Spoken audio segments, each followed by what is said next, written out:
इस वक्त आप सभी को हम लिए चलते हैं बिहार, प्रशांत किशोर के पास। अंजना ओम कश्यप की मौजूदगी है। जी Anjana, over to you.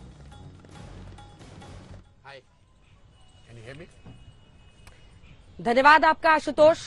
Bihar की राजनीति में एक बदलाव की नींव, बदलाव के वादे की नींव रखने वाले प्रशांत किशोर इस वक्त हमारे साथ जुड़ रहे हैं।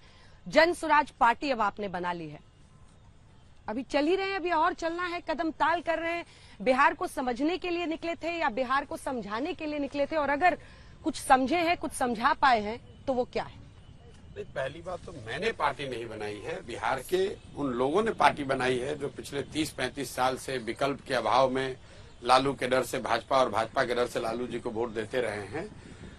उन लोगों ने मिलकर दल बनाया है। मेरी भूमिका उस कुम्हार की रही है जो अच्छा मिट्टी और चाक इकट्ठा करता है, थोड़ी सी मदद करता है। घड़ा तो मिट्टी और चाक से ही बनेगा, कुम्हार कितना भी हुनरमंद हो, जब तक अच्छी मिट्टी और चाक नहीं रहेगी तब तक अच्छा घड़ा नहीं बन सकता है।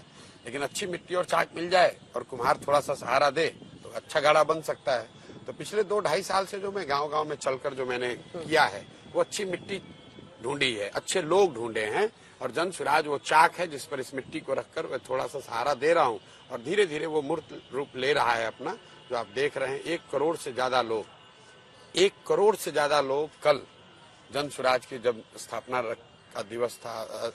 का अधिवेशन था, तो कल 1 करोड़ लोग जन स्वराज से 1 करोड़ लोग नाम, नंबर, पता के साथ उनका जारी कर रहे हैं हम लोग। और ये इसको इस कॉन्टेक्स्ट में समझिए कि भाजपा यहाँ अपने आप को बहुत बड़ा दल बताती है। 30-35 साल से लोग राजनीति कर रहे हैं। उनका आधिकारिक दावा है कि उनके पास 65-67 लाख मेंबर्स हैं, और हम लोग 1 करोड़ से शुरू कर रहे हैं। तो ये हमारी ताकत नहीं है, ये इस बात को दिखाता है कि बिहार में एक बड़ा जनमानस यहाँ की अभी की व्यवस्था से ऊब चुका है। वो परिवर्तन चाहता है, बदलाव चाहता है। जरूरी नहीं है कि वो जन स्वराज चाहता हो, लेकिन वो लालू, नीतीश, मोदी और कांग्रेस से बाहर निकलकर कुछ नई व्यवस्था चाहता है। ये उसी का परिणाम है कि इतनी बड़ी संख्या में लोग आकर इस दल को बना रहे हैं। बिहार को लेकिन आप कितना समझे? क्योंकि यहाँ पर प्रशांत जी, आपको पता है किस लिए टारगेट किया जा रहा है कि ये प्रशांत किशोर पांडे हैं। एक सेकेंड, जाति यहाँ की राजनीति का एक बहुत बड़ा आधार रहा है, और आप ही उस चक्रव्यूह से नहीं निकल पाए क्योंकि आपने फिर जो अध्यक्ष अपना कार्यवाहक चुना है वो भी आपने एससी समाज से चुना है। तो ये उनका आरोप है कि आपको भी समझ गया कि ये जो पांडे मेरे नाम के साथ जोड़ा जा रहा है, ब्राह्मण, आप याद कीजिए पिछली बार कब सीएम बन पाए। देखिए, पहली बात तो आपको मैं बताऊं कि आप बिहार की हैं, लेकिन ये बात इतना लोगों को बता दिया गया है कि आप भी उस पूर्वाग्रह से नहीं निकल पा रही हैं कि बिहार में जाति की ही राजनीति होती है। आप पूरे देश की राजनीति को आपने कवर किया है, डेली बेसिस पे कर रही, इतनी बड़ी पत्रकार है। आप बताइए, देश का कौन सा राज्य है जहां जाति की महत्ता या जाति की भूमिका राजनीति में नहीं है? क्या कर्नाटक में बोकालिंगा और लिंगायत की बात नहीं हो रही है? क्या गुजरात में पटेल और क्षत्रियों की बात नहीं होती है? क्या आंध्रा में कम्मा रेड्डी की बात नहीं होती है? फिर बिहारियों को ही इस नजरिए से क्यों देखा जाता है? जाति समाज की एक बड़ी सच्चाई है, और समाज में कोई भी अगर विषय होगा तो राजनीति में भी वो परिलक्षित होगा। लेकिन जाति राजनीति की एकमात्र सच्चाई नहीं है। मैं आपको 2 एग्जाम्पल सीधा दूंगा और आपको समझ में आएगी बात। बिहार में कम से कम 2014 के बाद भाजपा और मोदी जी के नाम पर बहुत बड़ी संख्या में लोग वोट देते हैं। सब लोग मान रहे हैं। 2014 का परिणाम देख लीजिए, 15 देखिए, 19 देखिए, 20 देखिए, अभी 24 का भी देखिए। मोदी जी के नाम पर बिहार में बहुत बड़ी संख्या में लोग भाजपा को वोट देते हैं।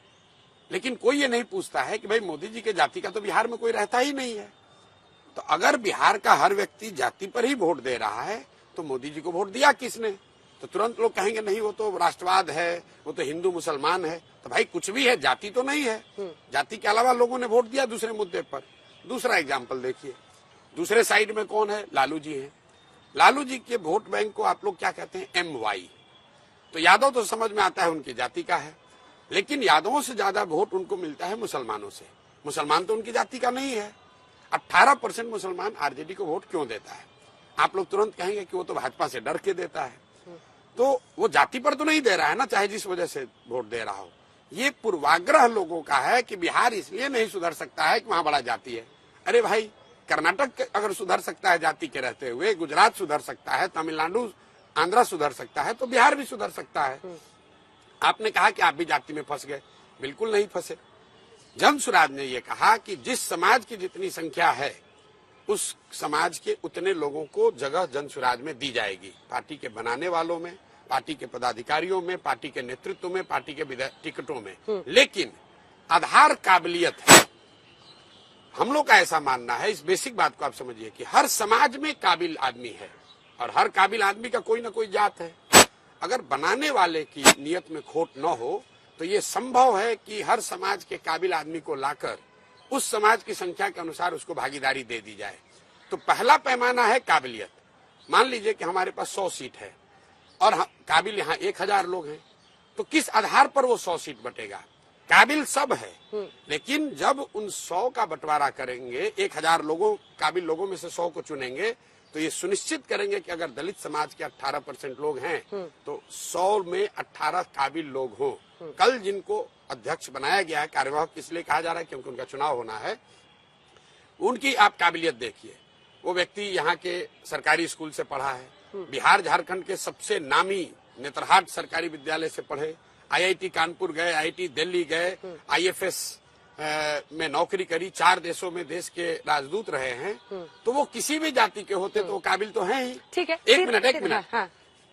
वो काबिलियत के आधार पर चुने गए जो कि दलित भी हैं। ये दोनों में फर्क समझिए। वो दलित हैं इसलिए नहीं चुने गए हैं, वो काबिल हैं इसलिए चुने गए हैं जो दलित भी हैं। जो कुशवाहा अगर कोई चुना जाएगा तो इसलिए नहीं चुना जाएगा कि वो कुशवाहा है। वो सबसे काबिल आदमी है जो कुशवाहा भी है। वो सबसे काबिल यादव है, इसलिए वहाँ। ठीक है, आपने पूर्वाग्रह की बात की, इसीलिए मैं वापस आ रही हूँ उस पर। बात पूर्वाग्रह की नहीं है। आप एक ऐसे टाइम पर पॉलिटिक्स में एंटर कर रहे हैं जब कास्ट सेंसस के इर्द गिर्द पूरी पॉलिटिक्स हो रही है कि जिसकी जितनी हिस्सेदारी उतनी उसकी दावेदारी। अब आगे की बात सुनिए। 63% अगर सर्वे आता है पिछड़ी जातियां हैं बिहार में, तो वो एम्बिशियस होंगे। वो सोचेंगे कि अगर एक ब्राह्मण, अब यही आप पर अटैक है, ये ब्राह्मण की सोच के साथ वो अपनी पार्टी बना रहे हैं, दूसरों को जगह दे देंगे। आपको उस छवि से लड़ना होगा। नहीं, बिल्कुल नहीं लड़ना है भाई। आप बताइए, नीतीश जी के जाति के कितने लोग रहते हैं बिहार में? आपको तो जाति का ज्यादा समझ है। जाति की जनगणना नीतीश कुमार करा रहे हैं। नीतीश जी के अपनी जाति के 2% से कम लोग रहते हैं बिहार में। लालू जी के जाति के कितने लोग रहते हैं बिहार में? 15% लोग रहते हैं। लेकिन वो EBC की पॉलिटिक्स करते हैं। भैया एक ऐसा है कि अगर नीतीश जी अपने साथ 20 लोग अन्य जातियों को जोड़ सकते हैं तो हम अपने साथ 20 जातियों के लोगों को क्यों नहीं जोड़ सकते हैं? ये कहाँ पर लिखा हुआ है कि नीतीश जी, भाई नीतीश जी तो EBC नहीं है। आप लोग जबरदस्ती का देश में उनको EBC का नेता बना दिए हैं। जिस समाज से नीतीश बाबू आते हैं वो EBC नहीं है। लालू जी EBC नहीं है। इन्होंने उस समाज को अपने साथ जोड़ा है, मुसलमानों को जोड़ा है, दलितों को जोड़ा है। ऐसा नहीं कि वो अपने जात के आधार पर ही सिर्फ राजनीति कर रहे हैं। ये आप लोगों ने एकदम सिंप्लीफाई कर दिया है कि नीतीश जी EBC के नेता हैं। भैया नीतीश जी EBC के नेता कैसे हो जाएंगे? EBC का उन्होंने एक समीकरण गठजोड़ बनाया है और EBC का एक बड़ा भाग उनको इसलिए वोट नहीं देता है कि वो EBC का समीकरण बनाए हैं।